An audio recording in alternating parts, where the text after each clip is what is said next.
খেয়ে নাও, খেয়ে নাও। দামিনী, চিলটাকে আনলে কেন? টেলিগ্রাফের তারে লেগে বেচারা পড়ে গেছিল, ডানাটা সারানো দরকার। আজকাল তুমি গুরুদেবের ওখানে যাওয়া একদম বন্ধ করে দিয়েছো কেন? কেন? আমাকে তোমাদের কিসের প্রয়োজন? প্রয়োজন আমাদের কিছু নেই, কিন্তু তোমার তো প্রয়োজন আছে। না, নেই। দেখো, তোমার মন অশান্ত হয়েছে। যদি শান্তি পেতে চাও তাহলে তোমরা আমাকে শান্তি দেবে?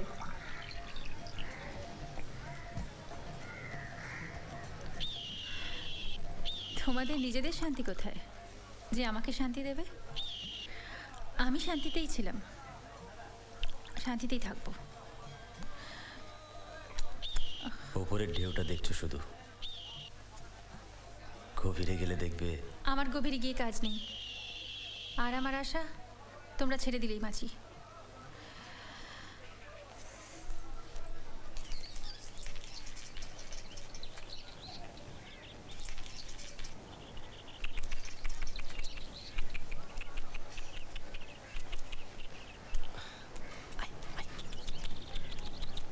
আয় আয় আয় আয় এদিকে আয়। আয় আয় আয় আয় আয় আয় আয় আয় শ্রী, আয় না। কি করছো? ওই বেজিটাকে দুধ খাওয়াবো বলে, মানে বেজি? কার বেজি? ওই দামিনীর বেজি। এসো, তোমার সঙ্গে কয়েকটা কথা আছে। শ্রীবিলাস, কোথায় যাচ্ছ?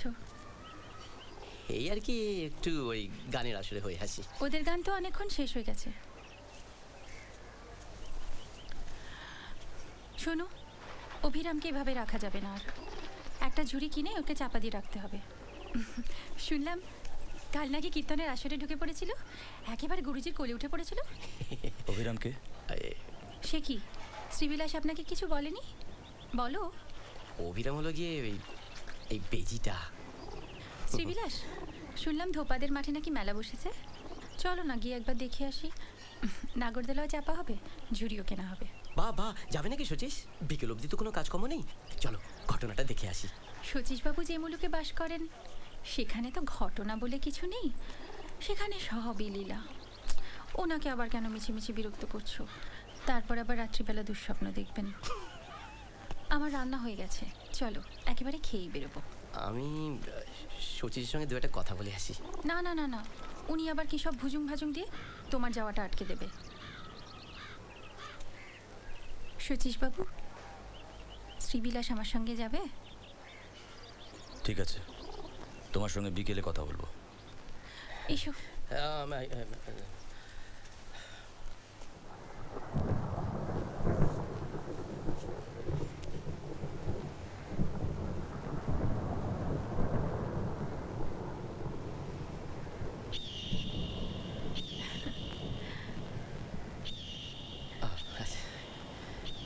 বাবা, এত খাবার খাবে কি? এমন কিছু না। আমি তো একটা দুটো পদ ছাড়া। আমডাল, এইটা খাও। এটা কি গো? লাউ দিয়ে বড়ি দিয়ে বানিয়েছি। তুমি বলে ভালোবাসো, দেখো তো নুন ঠিক হয়েছে কিনা। জানো, ছোটবেলায় আমার নাগরদোলা চড়তে ভীষণ ভয় করতো। এই ছোটবেলায় যে কত। তুমি একটু এগো, আমি আসছি।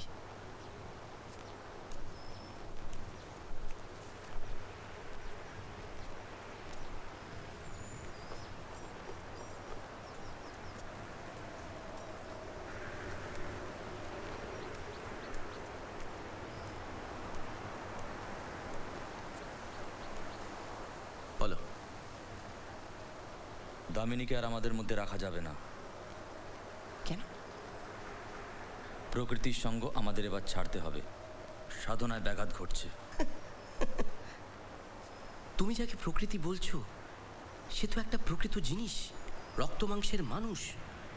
তুমি তাকে বাদ দিলেই তো সে সংসার থেকে বাদ পড়ে যাবে না। অথচ তুমি উট পাখির মতো বালিতে মুখ ঢুকিয়ে এই মনে সাধনা করবে যেন সে নেই। তাই যদি হয় তাহলে তো বুঝতে হবে আমাদের সাধনায় মস্ত বড় ভুল আছে। তুমি তো দেখছি ফাঁদে জড়িয়ে গেছো শ্রী। এ ফাঁদ তো আমার নিজের হাতে পাতা নয় শচীশ, আর এটাকে পাশ কাটিয়ে যাওয়ার রাস্তা আমার জানা নেই। A knavish speech sleeps in a foolish ear. Shri, তাহলে তুমি কি বলতে চাও?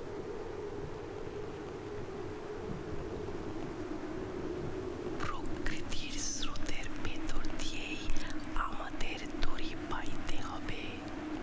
আমাদের সমস্যা এই নয় যে স্রোতটাকে কি করে বাদ দেব, সমস্যা এই যে দড়ি কি করে চলবে অথচ ডুববে না। সেই জন্যেই হালের দরকার। গুরুই আমাদের সেই হাল। সাধনাকে নিজের খেয়াল খুশি মতো করতে চাও, শেষকালে মরবে। জয় রাধে রাধে কৃষ্ণ কৃষ্ণ গোবিন্দ গোবিন্দ বলো রে। জয় রাধে রাধে কৃষ্ণ কৃষ্ণ গোবিন্দ গোবিন্দ বলো রে। রাধা গোবিন্দের নামটি বদনে লয়ে, গোবিন্দের নামটি বদনে লয়ে নয়ন নিরেশতা ভাসরে। জয় রাধে রাধে কৃষ্ণ কৃষ্ণ গোবিন্দ গোবিন্দ বলো রে। জয় রাধে রাধে কৃষ্ণ কৃষ্ণ গোবিন্দ গোবিন্দ।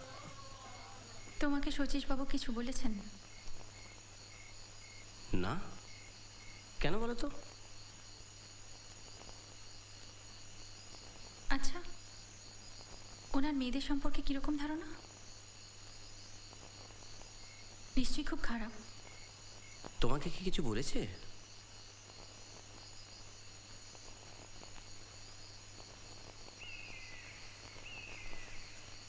ওসব কথা বলতে হয় না। যার মাথায় ভক্তির ভূত চাপে না, তাকে দেখলেই বোঝা যায়।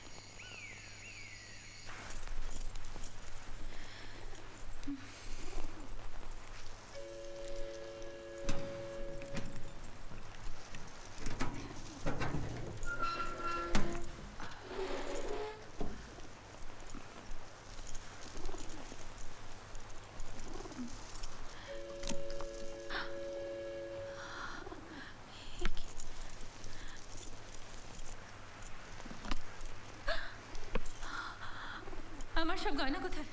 সেসব তো তুমি তোমার গুরুকে দান করেছ। তিনি তোমার কামনা বাসনার লোভ হরণ করলেন। ফেরত দাও আমার গয়না। কি করবে? যদি কাউকে দিতেই হয় আমার বাবাকে দেব। ওসব তার দেওয়া। তার চেয়ে ভালো জায়গায় পড়েছে দামিনী, ভক্তের সেবায় নিয়োজিত হয়েছে। ফেরত দাও আমার গয়না। কি করলে?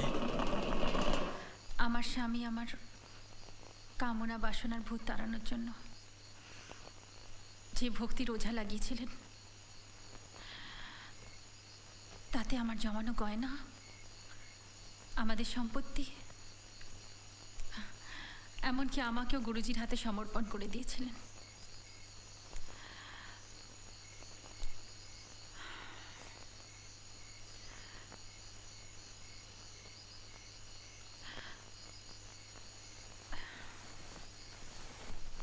দামিনী, একটা কথা আছে। আমরা যে প্রয়োজনে গুরুর কাছে এসেছি, তুমি তো সেই প্রয়োজনে আসোনি। না। তাহলে তুমি ভক্তদের মধ্যে আছো কেন?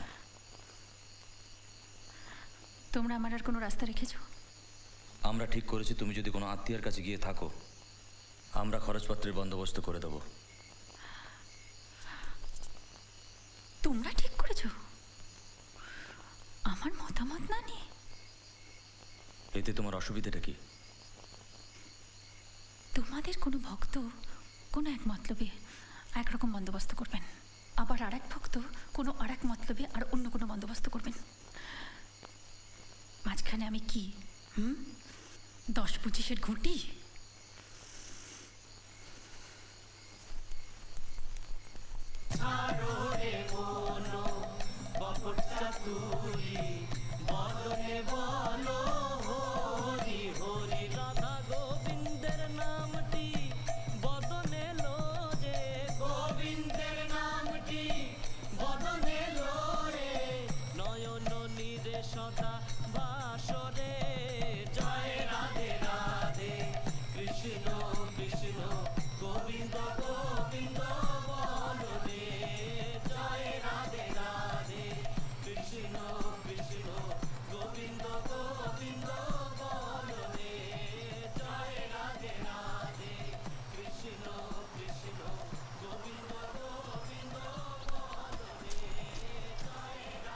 দীর্ঘতমা পত্নীর সগর্ব বচন শ্রবণ করিয়া কহিলেন, আমি অদ্যাবধি পৃথিবীতে এই নিয়ম প্রতিষ্ঠিত করিলাম যে স্ত্রী জাতিকে যাবজ্জীবন একমাত্র পতির অধীন হইয়া কালযাপন করিতে হইবে।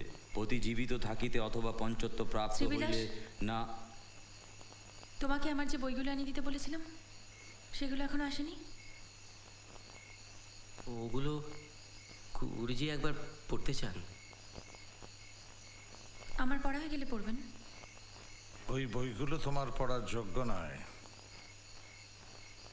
আপনি কি করে বুঝছেন? আপনি তো পড়েননি। তুমি বা বুঝবে কি করে? আমি আগে পড়েছি। তাহলে আর প্রয়োজন কি? আপনার তো কোনো প্রয়োজনে বাধে না, আমার প্রয়োজনে বাধা দিচ্ছেন কেন? আমি সন্ন্যাসী, তা তো তুমি জানো। আমি সন্ন্যাসিনী নই তা তো আপনি জানেন। ওই বইগুলো আমার পড়তে ভালো লাগে, আমাকে দিন। শ্রীবিলাস, দিয়ে দাও।